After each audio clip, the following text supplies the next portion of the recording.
ਦੋਸਤੋ, ਜੇਕਰ ਤੁਸੀਂ ਵੀ ਵੂਪਿੰਗ ਕਫ ਤੋਂ ਪਰੇਸ਼ਾਨ ਹੋ, ਜਿਹੜੀ ਅਕਸਰ ਬੱਚਿਆਂ ਦੇ ਵਿੱਚ ਦੇਖਣ ਨੂੰ ਮਿਲਦੀ ਹੈ, ਤਾਂ ਇਹ ਐਕੀਪ੍ਰੈਸ਼ਰ ਦਾ ਪੁਆਇੰਟ ਪਹਿਲੀ ਉਂਗਲੀ ਦੇ ਬਿਲਕੁਲ ਥੱਲੇ ਇਸ ਜਗ੍ਹਾ 'ਤੇ ਤੁਸੀਂ ਪ੍ਰੈਸ਼ਰ ਦੇ ਸਕਦੇ ਹੋ, ਜਾਂ ਫਿਰ ਆਇਲ ਲਗਾ ਕੇ ਇਸ ਤਰ੍ਹਾਂ ਮਸਾਜ ਕਰ ਸਕਦੇ ਹੋ clockwise anti clockwise.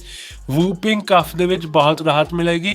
Clockwise pressure ਦਿੰਦੇ ਆ, ਯਾਦ ਰੱਖਣਾ, ਲੰਬੇ ਸਾਹ ਲੈਣੇ, ਲੰਬੇ ਸਾਹ ਲੈਂਦਿਆਂ ਤੁਹਾਨੂੰ ਜ਼ਿਆਦਾ ਰਾਹਤ ਮਿਲੇਗੀ। ਧੰਨਵਾਦ ਜੀ।